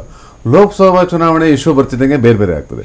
ಈಗ ಕೆಲವು ವಿಚಾರಗಳು ಮಾತಾಡಿದ್ರು, ಅದು ಪೆಟ್ರೋಲ್ ಬೆಲೆ ಇರ್ಬೋದು, ಡೀಸೆಲ್ ಬೆಲೆ ಇರ್ಬೋದು, ಗ್ಯಾಸ್ LPG ರೇಟ್ಗಳಿರ್ಬೋದು, ಇಂಥವೆಲ್ಲ ಎಫೆಕ್ಟ್ ಆಗ್ತಾವಲ್ಲಿ. ನಮಗೆಲ್ಲ ನೆನಪಿರ್ಬೋದು, ಬಹುಶಃ 1980ರಲ್ಲಿ ಇಂದಿರಾ ಗಾಂಧಿ ಅವರು ಮತ್ತೆ ಚುನಾವಣೆ ನಿಂತಾಗ ಬರೀ ಈರುಳ್ಳಿ ಬೆಲೆ, ಅವತ್ತು ಈರುಳ್ಳಿ ಬೆಲೆ ಇಟ್ಕೊಂಡೇ ಅವರು ಇಡೀ ದೇಶದ ರಾಜಕೀಯ ಮಾಡಿದ್ರು. ಅದು ಕಣ್ಣೀರು ಸುರಿಸ್ತದೆ ಅಂತ ಹೇಳಿ ಎಲ್ಲಿ ನೋಡಿದ್ರು ಈರುಳ್ಳಿ ಇಟ್ಕೊಂಡೇ ಪ್ರಚಾರ ಮಾಡಿದ್ರು. ಕೆಲವು ಜನರಿಗೆ ನೇರವಾಗಿ ಸಂಬಂಧಪಡುವಂತ ಇರ್ತಾವಲ್ಲ, ಅದು ಬೇಗ ಎಫೆಕ್ಟ್ ಆಗ್ತದೆ. ಯಾಕಂದ್ರೆ ಕಂಪ್ಯಾರಿಸನ್ ಈಸಿ. ಅದು ಅವತ್ತು ಈರುಳ್ಳಿ ರೇಟು ಹೇಗಿತ್ತು, ಹಂಗಾದ್ರೆ ಪೆಟ್ರೋಲ್ ಡೀಸೆಲ್ ಖಂಡಿತ ಆಮೇಲೆ ಎಫೆಕ್ಟ್ ಮಾಡ್ಲಿಕ್ಕೆ ಆಗೋದಿಲ್ಲ. ಪೆಟ್ರೋಲ್, ಡೀಸೆಲ್, LPG ಇದೆಯಲ್ಲ, ಇದು ಇವತ್ತು ಎಲ್ಲರಿಗೂ ಕಾಮನ್ ಮ್ಯಾನ್ ಬಳಸೋಂತ ಇದು, ಬರೀ ಶ್ರೀಮಂತರ ವಸ್ತುಗಳಾಗಿ ಉಳಿದಿಲ್ಲ ಅವು. ಅವೆಲ್ಲ ಎಫೆಕ್ಟಿಗೆ ಬರ್ತದೆ. ಆ ಥರದ್ದು ನಾವು ಬೇಕಾದ್ರೆ ಚರ್ಚೆ ಮಾಡ್ಬೋದು. ಆದರೆ ಡಿಮಾನಿಟೈಸೇಷನ್ ಎಫೆಕ್ಟ್ ಆಗ್ತದೆ ಇಲ್ವೋ ಕಷ್ಟ. ಯಾಕೆಂದ್ರೆ ಸಾಮಾನ್ಯ ಜನ ಏನ್ ಮಾಡ್ತಾರೆ, ಯಾರ್ದೋ ದುಡ್ಡು ಹೋಗ್ತದೆ, ಶ್ರೀಮಂತರದ್ದು ಹೋಗಿದ್ರೆ ಹೋಗ್ಲಿ ಬಿಡು ಅನ್ನೋ ನಮ್ಗೆ ಸಂತೋಷ ಪಡ್ತಾರೆ ಹೊರತು ಡಿಮಾನಿಟೈಸೇಷನ್ ಹೆಚ್ಚಿಗೆ ಎಫೆಕ್ಟ್ ಆಗ್ದಲೇ ಇರ್ಬೋದು ಚುನಾವಣೆಯಲ್ಲಿ. ಆದ್ರೆ ಪೆಟ್ರೋಲು, ಡೀಸೆಲ್, LPG ರೇಟ್ಗಳು ಅಥವಾ ದಿನಬಳಕೆ ವಸ್ತುಗಳು ಯಾಕೆಂದ್ರೆ ಇವತ್ತು GST ಬಂದ್ಮೇಲೆ ಏನಾಗಿದೆ, ಸಾಕಷ್ಟು ಮಾರ್ಕೆಟ್ನಲ್ಲಿ ಏರ್ಪೇರ್ ಆಗ್ತಾ ಇದೆ ಖರೀದಿ ವಸ್ತುಗಳು ಮತ್ತೊಂದು. ಅದು ಜನರಿಗೆ ಬೇಕಾದಂತ, ಆದ್ರೆ ಜನಸಾಮಾನ್ಯರಿಗೆ ಬೇಕಾದಂತದ್ದು ಏನಾದ್ರು ಎಫೆಕ್ಟ್ ಆದ್ರೆ ಅದು ಖಂಡಿತ ಎಫೆಕ್ಟ್ ಆಗ್ತದೆ. ಅದು ಚರ್ಚಾ ವಸ್ತು ಆಗ್ತದೆ ಯಾವುದು ಚುನಾವಣೆಯಲ್ಲಿ. ಆದ್ರೆ ಕೆಲವು ವಿಚಾರಗಳು, ಈಗ ನೀವು ರಫೇಲ್ ತಗೊಂಡು ನಾನು ಚರ್ಚೆ ಮಾಡ್ತೀನಿ ಅಂದ್ರೆ ಕಷ್ಟ ಆಗ್ಬೋದು, ಅದು ಚುನಾವಣೆಯಲ್ಲಿ ಎಫೆಕ್ಟ್ ಆಗ್ದಲ್ಲೇ ಇರ್ಬೋದು. ಜನಸಾಮಾನ್ಯ ನಿಲ್ಕಲ್ವಲ್ಲ, ಯಾಕಂದ್ರೆ ಬಿಡಪ್ಪ ಯಾರು ನಮಗೆ ಸಂಬಂಧ ಇಲ್ಲ ಅನ್ನೋದು ಇದು ಬರ್ತದೆ. ಅದು ಅದೇ ರೀತಿ ಡಿಮಾನಿಟೈಸೇಷನ್ ಎಫೆಕ್ಟ್ ಯಾರಿಗಾಗ್ತದೆ, ಯಾರಿಗೆ ಬಿಡ್ತದೆ ಅದು ಬರ್ತದೆ. GST ಎಫೆಕ್ಟ್ ಜನರಿಗೆ ಎಲ್ಲಿ ಎಫೆಕ್ಟ್ ಆಗ್ತದೆ ಅಂದ್ರೆ, ಬೆಲೆ ರೇಟ್ ಕಡಿಮೆ ಆಯ್ತು, ಅಗತ್ಯ ವಸ್ತುಗಳ ಏನು ಬೆಲೆ ಕಡಿಮೆ ಆಯ್ತು, ಜಾಸ್ತಿ ಆಯ್ತು, ಕಡಿಮೆ ಆದ್ರೆ ಯು ವಿಲ್ ಬಿ ಹ್ಯಾಪಿ, ಜಾಸ್ತಿ ಆದ್ರೆ GST ಸರಿ ಇಲ್ಲ ಅಂತ ಹೇಳ್ತಾನೆ. ಸೊ ಅಷ್ಟಕ್ಕೆ ಮಾತ್ರ ಸೀಮಿತ ಆಗ್ತದೆ ಹೊರತು ಅದರ ಉದ್ದ ಆಗಲ ಆಳಕ್ಕೆ ಹೋಗೋದಿಲ್ಲ ಯಾರು ಅದನ್ನು ಯಾವುದೇ ಥರದಲ್ಲಿ. ಸೊ ಹಾಗಾಗಿ ಈ ರೀತಿ ಬರ್ತದೆ ಹೊರತು ಈ ಸ್ಥಳೀಯ ಸಂಸ್ಥೆಗಳ ಚುನಾವಣೆನೇ ಯಡಿಯೂರಪ್ಪನವರು ಅದಕ್ಕೆ ಬಹಳ ಸ್ಪಷ್ಟವಾಗಿ ಅವರು ಹೇಳಿದ್ದು, ಇದಕ್ಕೂ ಸಂಬಂಧ ಇಲ್ಲ, ಆ ಚುನಾವಣೆನೇ ಬೇರೆ ಅಂತ ರಿಯಾಲಿಟಿ ಮೇಲೆ ಅವರು ಮಾತಾಡಿದ್ದೀಗ ರಿಯಾಕ್ಷನ್ ಕೊಟ್ಟಿದ್ವಿ. ಸೊ ಇದು ಪಕ್ಷಗಳನ್ನ ಬಲಪಡಿಸ್ಲಿಕ್ಕೆ ಅನುಕೂಲ ಇದು. ಬಟ್ ಮುಂದೆ ಚುನಾವಣೆಗಳಲ್ಲಿ ಏನಾಗ್ತದೆ, ಅಲ್ಲಿ ಸಂಘಟನೆಗಳು ಶಕ್ತಿ ಮಾಡಲಿಕ್ಕೆ ಅವರ ಕಾರ್ಯಕರ್ತರು ಇರ್ತಾರೆ, ಗೆದ್ದಿರ್ತಾರೆ, ನಗರಸಭಾ ಸದಸ್ಯರಿರ್ತಾರೆ, ಜಿಲ್ಲಾ ಪಂಚಾಯತ್ ಸದಸ್ಯರಿರ್ತಾರೆ, ಅದು ಬೇರೆ ಮಟ್ಟದಲ್ಲಿ ಪಕ್ಷವನ್ನ ಬೆಳೆಸಲಿಕ್ಕೆ ಬಲಪಡಿಸಲಿಕ್ಕೆ ಅನುಕೂಲ ಆಗ್ತದೆ ಹೊರತು ಲೋಕಸಭಾ ಚುನಾವಣೆಗೆ ಇದು ದಿಕ್ಸೂಚಿ ಅಂತ ಹೇಳಕ್ಕಾಗೋದಿಲ್ಲ. ಆದ್ರೆ ರಮೇಶ್ ಬಾಬು ಈಗ ಅಧಿಕಾರವನ್ನ ತೆಗೆದುಕೊಂಡ ನಂತರ ಕರ್ನಾಟಕದಲ್ಲಿ 100 ದಿವಸಗಳಾಯಿತು, ಕುಮಾರಸ್ವಾಮಿ ಅವರ ನಾಯಕತ್ವ ಇದೆ. ಸಿಂಧನೂರು ಅಂತ ನಿಮ್ಮದೇ ಶಾಸಕರಿರ್ತಕ್ಕಂತಹ ಅವ್ರ ಸಚಿವರು ಕೂಡ ಆಗಿದ್ರು ಕೂಡ ಅಲ್ಲೂ ನೀವು ಕಳ್ಕೊಳ್ತೀರಿ ಅಧಿಕಾರವನ್ನು ಕಳ್ಕೊಂಡು, ಅಲ್ಲಿ ಕಾಂಗ್ರೆಸ್ ಅಧಿಕಾರವನ್ನ ಹಿಡಿಯುವಂತ, ಅದಕ್ಕೆ ಹಿಂದೆ ಕಾಂಗ್ರೆಸ್ ಕೈಲಿ ಈಗ ಮತ್ತೆ ಕಾಂಗ್ರೆಸ್ ಅಧಿಕಾರ ಹಿಡಿಯುತ್ತೆ ಅಂದ್ರೆ JDS ಉತ್ತರ ಕರ್ನಾಟಕ ಭಾಗಕ್ಕೆ ಪರಿಣಾಮಕಾರಿ ಅಲ್ಲ, ಕೇವಲ ಅದು ಹಳೆ ಮೈಸೂರು ಭಾಗದಲ್ಲಿ ಮಾತ್ರ. ಇವತ್ತೇನು ಅಧಿಕಾರದ ಗದ್ದುಗೆನೇ ಏನಿದ್ರೆ ಅದೆಲ್ಲ ಕೇವಲ ಹಳೆ ಮೈಸೂರು ಭಾಗದಲ್ಲಿ ಮಾತ್ರಕ್ಕೆ ಸೀಮಿತ ಆಗಿದೆ. ಇಲ್ಲ, ನಿಮ್ಮ ಪ್ರಶ್ನೆಗೆ ಮುಂಚೆ ಒಂದು ಪ್ರಸನ್ನ ಕುಮಾರ್ ಹೇಳಿದ ಮಾತಿಗೆ, ಈರುಳ್ಳಿದು it was not a central issue. ಆವತ್ತಿನ ಕಾಲಕ್ಕೆ ದೆಹಲಿಯ ಕಾಂಗ್ರೆಸ್ ಸರ್ಕಾರವನ್ನು ಹಾವತಿ ತಗೊಂಡಂಥದ್ದು ಈರುಳ್ಳಿ ಇಶ್ಯೂ. ಮದನ್ ಲಾಲ್ ಖುರಾನರ್ ಅವರು ಬಿಜೆಪಿ ಹೋರಾಟ ಮಾಡಿ ಆ ಈರುಳ್ಳಿ ಇಶ್ಯೂ ಮೇಲೆ ಅವ್ರ ಸರ್ಕಾರ ಬಂದ. ಹಾಗೆ ಈರುಳ್ಳಿಯೇ ಅವರ ಅಧಿಕಾರವನ್ನು ಕೂಡ ಕಳ್ಕೊಂಡಿದ್ದು ಕೂಡ ಅಲ್ಲಿ ಮತ್ತೆ ಸುಷ್ಮಾ ಸ್ವರಾಜ್ ಅವರು ಮತ್ತೆ ಮುಖ್ಯಮಂತ್ರಿಯಾಗಿ 98ರಲ್ಲಿ ನಡೆದಾಗ ಈರುಳ್ಳಿನೇ ಅವರನ್ನ ಅಧಿಕಾರದಿಂದ ಕೆಳಗಿಳಿಸಿ. ಇನ್ನೊಂದು ರಫೇಲ್ ಬಗ್ಗೆ ಅವ್ರು ಹೇಳಿದ್ರು. ಬಟ್ ಇಲ್ಲಿ ಬೋಫರ್ಸ್ ಇಶ್ಯೂ ಮೇಲೆ ಒಂದು ಕೇಂದ್ರ ಸರ್ಕಾರ ಹೋಗೋದಾದ್ರೆ ರಫೇಲ್ ಇಶ್ಯೂ ಮೇಲೆ ಹೋಗಲ್ಲ ಅಂತಲ್ಲ. ರಫೇಲ್ ಇಶ್ಯೂನ ಈ ವಿರೋಧ ಪಕ್ಷಗಳು ಹೆಂಗೆ ಜನರಿಗೆ ಮುಟ್ಟಿಸ್ತವೆ ಅನ್ನೋದ್ರ ಮೇಲೆ ಅಲ್ಲೊಂದು ಕಂಪ್ಯಾರಿಸನ್ ಇದೆ, ಇನ್ನೊಂದು ಕಂಪ್ಯಾರಿಸನ್ ಮಾಡಬಹುದು. ಅಲ್ಲೂ ಕೂಡ ಕ್ಲೀನ್ ಇಮೇಜಿನ ಪ್ರಧಾನಮಂತ್ರಿ ಅಂತ ಹೇಳ್ಕೊಂಡಿದ್ದಂತಹ ರಾಜೀವ್ ಗಾಂಧಿ ಮೇಲೆ ಅವರ ಇಮೇಜ್ ಅನ್ನ ಟಾರ್ನಿಶ್ ಮಾಡುವಂತ ಕೆಲಸ ಆಯ್ತು. ಇಲ್ಲೂ ಕೂಡ ಮೋದಿ ಅವರು ಕೂಡ ಅತ್ಯಂತ ಕ್ಲೀನ್ ಇಮೇಜ್ ಅನ್ನು ಹೊಂದಿರತಕ್ಕಂಥ ನಾಯಕತ್ವ, ಭ್ರಷ್ಟಾಚಾರವನ್ನು ಸಹಿಸೋದಿಲ್ಲ ಅನ್ನುವಂತ ನಾಯಕತ್ವ ಕೂಡ ಅಲ್ಲಿ ಇದೆ. ವಿರೋಧ ಪಕ್ಷಗಳು ರಫೇಲ್ ಪ್ರಕರಣವನ್ನ ಹೇಗೆ ಎಲೆಕ್ಷನ್ ಇಶ್ಯೂ ಮಾಡ್ಕೋತಾವೆ ಅನ್ನೋದ್ರ ಮೇಲೆ ಈ ಕೇಂದ್ರ ಸರ್ಕಾರದ ಭವಿಷ್ಯನೂ ಅಡಗಿರುತ್ತೆ. ಅದನ್ನು ಅಷ್ಟಕ್ಕೆ ಬಿಡ್ತೀನಿ. ತಾವೀಗ ನಾಡಗೌಡರ ಬಗ್ಗೆ ಸಿನ್ನೂರ್ ಬಗ್ಗೆ ಕೇಳಿದ್ರಿ. ಬಟ್ ಈ ಎಲೆಕ್ಷನ್ ಪ್ಯಾಟ್ರನ್ ಹೆಂಗಿರುತ್ತೆ ಅಂದರೆ, ಸಿನ್ನೂರಲ್ಲಿ ನಾಡಗೌಡರು ಗೆದ್ದಿದ್ದಾರೆ ಅಂದರೆ ಅರ್ಬನ್ ಏರಿಯಾದಲ್ಲಿ ಕಂಟ್ರೋಲ್ ಇದೆ ಅಂತ ನನಗೆ ಹೇಳಕ್ಕೆ ಬರಲ್ಲ. ಯಾಕೆಂದ್ರೆ ನೀವು ಭಾಳಷ್ಟು ಈಗ ಉದಾಹರಣೆಗೆ ನಿಮ್ಗೆ ಅದನ್ನೇ ಹೇಳಿದೆ. ತುಮಕೂರಲ್ಲಿ ಈಗ BJP MLA ಗೆದ್ದಿದ್ದಾರೆ, ಬಟ್ ಅಲ್ಲಿ BJPಗೆ ಸೆಟ್ ಬ್ಯಾಕ್ ಆಗಿದೆ. ಹಂಗಂತೇಳಿ ಅಲ್ಲಿ BJPಗೆ ಹೋಗಲಿಲ್ಲ ಅಂತ ಅಲ್ಲ. ಅಲ್ಲೇನಾಗುತ್ತೆ, ಕೆಲವು ಕಡೆ ಅರ್ಬನ್ನು ಗ್ರಾಮೀಣ ಪ್ರದೇಶ ಎರಡೂ ಇರುತ್ತೆ. ಈಗ ಸಿಂಧನೂರಿಗೆ ಅರ್ಬನ್ನಲ್ಲಿ ನಾವು ವೀಕ್ ಇದ್ರು ಸಹ ಗ್ರಾಮೀಣ ಪ್ರದೇಶದಲ್ಲಿ ಅವ್ರು ಸ್ಟ್ರೆಂಥನ್ ಇದ್ದಾರೆ. ಅರ್ಬನ್ ಅಲ್ಲಿ ಬೇರೆ ಬೇರೆ ಕಾರಣಕ್ಕೆ ಕಾಂಗ್ರೆಸ್ ಅಲ್ಲಿ ಸ್ಟ್ರೆಂಥನ್ ಇದೆ, ಕಾಂಗ್ರೆಸ್ಗೆ ಅಪ್ಪರ್ ಹ್ಯಾಂಡ್ ಆಗಿದೆ. ಹಂಗಂತೇಳಿ ನಾಡಗೌಡರು ವೀಕ್ ಅಂತಲ್ಲ. ಯಾಕೆಂದ್ರೆ ಈಗ ನೀವು ಅಸೆಂಬ್ಲಿ ಸೆಗ್ಮೆಂಟ್ ತಗೊಂಡಂತ ಸಮಯದಲ್ಲಿ ಕೆಲವು ಕಡೆ ಮುನ್ಸಿಪಲ್ ವ್ಯಾಪ್ತಿನಲ್ಲಿ ಅಥವಾ ಪುರಸಭೆ ವ್ಯಾಪ್ತಿನಲ್ಲಿ ಸಿಂಧೂರಲ್ಲಿ ಹಂಗೆ ಆಯ್ತು, ಗುರುಮಿಟ್ಕಲ್ಲೂ ಕೂಡ ನಿಮ್ಮ ಶಾಸಕರಿದ್ದಾರೆ, ಅಲ್ಲೂ ಕೂಡ ಕಾಂಗ್ರೆಸ್ ಅಂದ್ರೆ ಇರುವಂತದ್ದು ಆ ಶಾಸಕರು ಇದ್ದಾರೆ ಅಂತ ಹೇಳಿ ಮಾತ್ರ ಅಲ್ಲ, ನಿಮ್ ಸಮ್ಮಿಶ್ರ ಸರ್ಕಾರ ಇದ್ರೂ ಕೂಡ ಅಲ್ಲಿನ ಆ ಭಾಗದ ಜನಗಳು ನಿಮ್ಮ ಮುಖ್ಯಮಂತ್ರಿ ಆದ್ರೂ ಕೂಡ ನಿಮಗೆ ಅಧಿಕಾರವನ್ನು ಕೊಟ್ಟಿಲ್ಲಲ್ಲ ಅಂತ ಹೇಳಿ. ಅದಕ್ಕೆ ಹೇಳಿದ್ ನಾನು ಉದಾಹರಣೆ ಯಾಕೆ ಕೊಟ್ಟೇನೆ. ಈ ಗುರುಮಿಟ್ಕಲ್ಲು ನಮ್ಮ ಪಕ್ಷದ ಶಾಸಕರಿದ್ದಾರೆ, ಬಟ್ ಅಲ್ಲಿ ಈಗ ಮೊನ್ನೆ ಬಾಬುರಾವ್ ಚಿಂಚನ್ಸೂರು ಅಲ್ಲಿ ಸ್ವತಂತ್ರ ಅಭ್ಯರ್ಥಿ BJPಗೆ ಬಂದರು. BJPಗೆ ಬಂದಿದ್ದ 2 ಸೀಟಲ್ಲಿ ಕಾಂಗ್ರೆಸ್ ಅಪ್ಪರ್ ಹ್ಯಾಂಡ್ ಇದೆ. ಅಂದರೆ ಅಲ್ಲಿ ಪುರಸಭಾ ವ್ಯಾಪ್ತಿನಲ್ಲಿ ಯಾವ ಕಾರ್ಯಕರ್ತರು ಯಾವ ಪಕ್ಷ ಸ್ಟ್ರೆಂಥನ್ ಇದೆ ಅಂತೇಳಿ. ನಮಗೆ ಗುರುಮಿಟ್ಕಲ್ ಗ್ರಾಮೀಣ ಭಾಗದಲ್ಲಿ ನಾವು ಸ್ಟ್ರೆಂಥನ್ ಇದ್ದೀವಿ. ಸೊ ಹಾಗಾಗಿ ನಮ್ಗೆ ಅಲ್ಲಿ ಸ್ಟ್ರೆಂಥನ್ನು. ಅಲ್ಲಿ ನಿಮ್ಮ ಅರ್ಬನ್ ಏರಿಯಾ ಬರ್ತಿದ್ದಂಗೆ ವೋಟಿಂಗ್ ಪ್ಯಾಟರ್ನ್ ಬೇರೆ ಇರುತ್ತೆ, ಅಲ್ಲಿ ಮೈನಾರಿಟೀಸು ಇರ್ತಾರೆ, ಬೇರೆ ಕಮಿಟಿ ಇರುತ್ತೆ. ಸೊ ಅದ್ರ ಮೇಲೂ ಎಲೆಕ್ಷನ್ಗಳು ಆಗ್ತವೆ. ಹಾಗಾಗಿ ಈಗ ಉದಾಹರಣೆಗೆ ಚಿಕ್ಕನಾಗ್ನಲ್ಲಿ BJP ಶಾಸಕರಿದ್ದಾರೆ, ಬಟ್ ಟೌನಲ್ಲಿ ಅವರಿಗೆ ಹೋಗಲಿಲ್ಲ, ಅಲ್ಲಿ JDS ಬಂದಿದೆ. ಆ ಥರದ್ದು ಇದು ನೀವು ಎಲ್ಲ ಕಡೆ ರೂರಲ್ ಅವರಿಗೆ ಸ್ಟ್ರೆಂತ್ ಜಾಸ್ತಿ. ನಾನು ಎಕ್ಸಾಂಪಲ್ ಕೊಟ್ಟೆ, ನಾವು ಯಾವುದೇ ಪಕ್ಷ ಟಾರ್ಗೆಟ್ ಮಾಡ್ತಾ ಇಲ್ಲ. ಒಂದು ಪಕ್ಷದಲ್ಲಿ ಎಲ್ಲೋ ಬಂದಿಲ್ಲ. ನಾನು ಆಗಲೇ ನೋಡಿದೆ ಸೇಡಂ ಬಗ್ಗೆ ನೀವು ಡಾಕ್ಟರ್ ಶರಣ್ ಪ್ರಕಾಶ್ ಪಾಟೀಲ್ ಬಗ್ಗೆ ಮಾತಾಡ್ತಾ ಇದ್ದೆ. ಅವರಿಗೆ ಟೌನಲ್ಲಿ ಹಿಡ್ತಾ ಇಲ್ದಲೇ ಇರ್ಬೋದು, ಗ್ರಾಮೀಣ ಪ್ರದೇಶದಲ್ಲಿ ಹಿಡ್ತಾ ಇರುತ್ತೆ. ಆ ಥರದ್ದು ನೀವು ಒಟ್ಟಾರೆ ಈಗ 52 ಪುರಸಭೆಯನ್ನು ತೊಗೊಂಡಿದ್ದೀರಿ. ನೀವು ಆ ಪುರಸಭೆಗಳು ವ್ಯಾಪ್ತಿ ತೊಗೊಂಡ್ರೆ ಆ ಪುರಸಭೆ ವ್ಯಾಪ್ತಿನಲ್ಲಿ ಜಾಸ್ತಿ ಗೆದ್ದಿರೋದೇ BJP ಶಾಸಕರು. ನೀವು ನಗರಸಭೆ ವ್ಯಾಪ್ತಿನಲ್ಲಿ ಹೆಚ್ಚಿಗೆ ಗೆದ್ದಿರ್ತಕ್ಕಂಥದ್ದೇ BJP ಶಾಸಕರು. ಈ ಥರದ್ದು ನೀವು ಅರ್ಬನ್ ಏರಿಯಾದಲ್ಲಿ ಬಂದಾಗ BJP ಅಪ್ಪರ್ ಹ್ಯಾಂಡ್ ಇದೆ. ಬಟ್ ಅದನ್ನ ಕಂಪೇರ್ ಮಾಡಿದಾಗ ನೀವು ಇಲ್ಲಿ ಕಾಂಗ್ರೆಸ್ ಮತ್ತು JDS ಪರ್ಫಾರ್ಮೆನ್ಸ್ ಚೆನ್ನಾಗಿದೆ. ಯಾವುದೋ ಒಂದು ಕ್ಷೇತ್ರದಲ್ಲಿ ಒಂದು ನಗರಸಭೆಯಲ್ಲಿ ಅಥವಾ ಪುರಸಭೆಯಲ್ಲಿ ಸೆಟ್ ಬ್ಯಾಕ್ ಆಗಿದೆ ಅಂತೇಳಿ ಆ ಕ್ಷೇತ್ರದ ಶಾಸಕರಿಗೆ, ಅವ್ರು JDS ಇರ್ಬೋದು, ಕಾಂಗ್ರೆಸ್ ಇರ್ಬೋದು, BJP ಇರ್ಬೋದು, ಅವ್ರಿಗೆ ಹಿನ್ನಡೆ ಅಂತ ಅಲ್ಲ, ಅದು ಬೇರೆ ಬೇರೆ ಕಾರಣ, ಲೋಕಲ್ ಇಶ್ಯೂ ಇರುತ್ತೆ. ಬಟ್ ಇದು ಎಲ್ಲಿ ರಿಫ್ಲೆಕ್ಟ್ ಆಗುತ್ತೆ ನಿಮಗೆ ಅಂದರೆ, ಪಂಚಾಯತಿ ಚುನಾವಣೆ, ತಾಲೂಕ್ ಪಂಚಾಯತಿ ಚುನಾವಣೆ, ZP ಚುನಾವಣೆಯಲ್ಲಿ ವೀಕ್ ಆದರೆ ಅದು ನ್ಯಾಚುರಲಿ ಅಲ್ಲಿರ್ತಕ್ಕಂಥ ಶಾಸಕರ ಶಕ್ತಿ ಕಡಿಮೆ ಮಾಡುತ್ತೆ. ಅಲ್ಲಿ ಯಾವುದೇ ಶಾಸಕರಿದ್ರು ಸಹ ಅವ್ರ ಶಕ್ತಿಯನ್ನು ಜಾಸ್ತಿ ಮಾಡ್ಕೋಬೇಕಾಗುತ್ತೆ. ಅರ್ಬನ್ ಏರಿಯಾದಲ್ಲಿ ಏನಂತ ಇಡೀ ರಿಸಲ್ಟ್ನ ಬದಲಾವಣೆ ಮಾಡೋಂಥದ್ದು ಈ ಥರದ್ದು ಅವಕಾಶಗಳು ಬಹಳ ಕಡಿಮೆ ಇರುತ್ತೆ. ಅದಕ್ಕೆ ಪೂರಕವಾಗಿರ್ತದೆ. ಈಗ ಅಸೆಂಬ್ಲಿ ಸೆಗ್ಮೆಂಟ್ಗಳು ಹೇಗೆ ಬರ್ತದೆ ಅಂದರೆ, ಕಾರ್ಪೊರೇಷನ್ ಲಿಮಿಟಲ್ಲಿ ಪೂರ್ಲಿ MLA ಕಾನ್ಸ್ಟಿಟ್ಯೂನ್ಸಿಗಳು ಅರ್ಬನ್ ಓರಿಯೆಂಟೆಡ್ ಇರ್ತದೆ. ಅದು ನಗರಸಭೆಗಳಲ್ಲಿ ಆಲ್ಮೋಸ್ಟ್ 80% ಅರ್ಬನ್ ಓರಿಯೆಂಟೆಡ್ ಇರ್ತದೆ. ಅಸೆಂಬ್ಲಿ ಸೆಗ್ಮೆಂಟ್ ನಾನು ಹೇಳ್ತಾ ಇದ್ದು ಸ್ವಲ್ಪ ಮಾತ್ರ ಅಕ್ಕಪಕ್ಕ ಇರ್ತದೆ, ಹಳ್ಳಿಗಳು ಸೇರ್ಕೊಂತದೆ. ಈ ಪುರಸಭೆ ವ್ಯಾಪ್ತಿಗೆ ಹೋದ್ರೆ 50-50 ಆಗೋಗ್ಬಿಡ್ತದೆ. ಟೌನ್ ಎಷ್ಟು ಓಟ್ ಇರ್ತದೋ ಹಳ್ಳಿಗಳು ಓಟು ಅಷ್ಟೇ ಬರ್ತದೆ, ಜಾಸ್ತಿ ಇರುತ್ತೆ ಹಳ್ಳಿ. ಹಾಗಾಗಿ ರಿಸಲ್ಟ್ಸ್ ಅನ್ನ ಹೀಗೆ ನಾವು ಕಂಪೇರ್ ಮಾಡ್ಲಿಕ್ಕೆ ಆಗೋದಿಲ್ಲ. ಹೋಲ್ಡ್ ಹೆಂಗೆ ಹೋಗ್ತದೆ, ಪಾರ್ಟಿಗಳ ಬಲ ಹೆಂಗೆ ಹೋಗ್ತದೆ, ಆ ರೀತಿನೂ ಹೋಗ್ತದೆ. ಹಂಗಾಗಿ ಒಂದೇ ರೀತಿ ನಾವು ಅದನ್ನ ವ್ಯಾಖ್ಯಾನ ಮಾಡ್ಲಿಕ್ಕೂ ಆಗೋದಿಲ್ಲ. ಇಲ್ಲಿ ಒಂದು ತೇಜಸ್ವಿನಿ ಅವ್ರ ಜೊತೆ ಕೇಳಬೇಕಿತ್ತು. ಚಾಮರಾಜನಗರಕ್ಕೆ ಈ ಬಾರಿ ಉಸ್ತುವಾರಿಯಾಗಿ ನೀವು ವಿಜಯೇಂದ್ರ ಅವರನ್ನ ಕಳಿಸಿದಿರಿ. ವಿಜಯೇಂದ್ರ ಅವರು ಈ ಚುನಾವಣೆ ಸಮಯ ಅವರು ಕೂಡ ಒನ್ ಆಫ್ ದಿ ಉಸ್ತುವಾರಿ ಇದ್ರು. ಚಾಮರಾಜನಗರದಲ್ಲಿ ಅತಿ ಹೆಚ್ಚು ಸ್ಥಾನಗಳನ್ನು, ಚಾಮರಾಜನಗರ ಸಭೆಯಲ್ಲಿ ಅತಿ ಹೆಚ್ಚು ಸ್ಥಾನಗಳನ್ನು BJP ಗಳಿಸಿದೆ. ಚಾಮರಾಜನಗರದ ಓವರ್ ಆಲ್ ಡಿಸ್ಟಿಕ್ ಅನ್ನು ತೆಗೆದುಕೊಂಡಾಗಲೂ ಕೂಡ ಕೊಳ್ಳೇಗಾಲದಲ್ಲಿ BSP ಕಾಂಗ್ರೆಸ್ ಅತಿ ಹೆಚ್ಚು ಸ್ಥಾನ ಗಳಿಸಿದೆ. BSP 2ನೇ ಪೊಸಿಷನ್, ಅಲ್ಲೂ BJP ತನ್ನ ಪರ್ಫಾರ್ಮೆನ್ಸ್. ಬಹುಶಃ ವಿಜಯೇಂದ್ರ ಅವರಿಗೆ ಕೊಟ್ಟಿರುವಂತಹ ನಾಯಕತ್ವ ಕೂಡ ಬಹಳ ಮುಖ್ಯ ಆಗಿದೆ ಅಂತ ಅನ್ಸುತ್ತೆ. ಅವ್ರಿಗೂ ಉಸ್ತುವಾರಿ ಕೊಟ್ಟಿರುವಂತ, ಯಾಕಂದ್ರೆ ಅವ್ರನ್ನ ಆ ಭಾಗದಲ್ಲಿ ಬೆಳೆಸಬೇಕು ಅನ್ನೋಂತ ವರುಣಾದಲ್ಲಿ ಹೋಗಿದ್ರು. ಚುನಾವಣೆ ಕೊನೆಯ ಕ್ಷಣದಲ್ಲಿ ಅವ್ರಿಗೆ ಟಿಕೆಟ್ ಕೊಡ್ಲಿಲ್ಲ. ಖಂಡಿತ ಈಗ ಕೆಲವೊಮ್ಮೆ ಸಂಘಟನಾ ಚತುರತೆ ಮತ್ತು ಅಕ್ಸೆಪ್ಟೆನ್ಸು ಜನ ಕೂಡ ಅಕ್ಸೆಪ್ಟ್ ಮಾಡಬೇಕಲ್ಲ ಹರಿ. ಸಂಘಟನೆಯ ಜೊತೆಗೆ ಅದನ್ನ ಮುನ್ನಡೆಸುವಂತ ಕಾರ್ಯಕರ್ತರನ್ನ ಒಟ್ಟಿಗೆ ತೆಗೆದುಕೊಂಡು ಹೋಗುವಂತ ಎದುರಾಳಿಗಳ ಒಂದು ರಣತಂತ್ರವನ್ನ ಭೇದಿಸುವಂತಹ ತುಂಬಾ ಚಾಲೆಂಜಸ್ ಇರುತ್ತೆ. ಮತ್ತೆ ಅವ್ರ ಬಗ್ಗೆ ಒಂದು ಸಿಂಪತಿ ಕೂಡ ಇತ್ತು. ಕಳೆದ ಸಾರಿ ವಿಜಯನ ಗೆಲ್ಬೇಕಾಗಿತ್ತು, ಸೀಟ್ ಸಿಗ್ಲಿಲ್ಲ, ಆ ತರ ಒಂದು ಸಿಂಪತಿನೂ ಕೂಡ ಅವರಿಗೆ ಅವತ್ತಿಂದ ಆಚೆಗೆ ಯುವಕರಲ್ಲಿ ವಿಶೇಷವಾಗಿ ಬಹಳ ಒಂದು ಆಕರ್ಷಣೆ ಮತ್ತು ಒಂದು ಮಮಕಾರ ಬೆಳೆದಿದೆ. ತುಂಬಾ ಹಾರ್ಡ್ ವರ್ಕ್ ಮಾಡೋ ಪಾಲಿಟಿಷಿಯನ್ ವಿಜಯೇಂದ್ರ ಅವರು. ತುಂಬ ಹಗಲು ಇರಲು ಕಾರ್ಯಕರ್ತರ ಜೊತೆ ಕೆಳ ಹಂತದವರೆಗೆ ಬೆರೆಯುವಂತ ಒಂದು ರಾಜಕೀಯ ಸಂಸ್ಕೃತಿಯನ್ನು ರೂಢಿಸ್ಕೊಂಡಿದ್ದಾರೆ. ಅವೆಲ್ಲವೂ ಕೂಡ ಒಂದು ಪಕ್ಷ ಇವಾಗ ಮುಖ್ಯವಾಗಿ ನಮ್ಮಲ್ಲಿ ತುಂಬಾ ಬೆಂಬಲ ಇದೆ ನಮಗೆ. ನಮ್ಮ ಮಲ್ಲಿಕಾರ್ಜುನಪ್ಪ ಅವರು ಗೆಲ್ಬೇಕಾಗಿತ್ತು, ನಮ್ಮ ಹನೂರಲ್ಲೂ ನಾವು ಗೆಲ್ಬೇಕಾಗಿತ್ತು, ಸ್ವಲ್ಪದ್ರಲ್ಲಿ ನಾವು ಸೋತಿರ್ತಕ್ಕಂಥದ್ದು.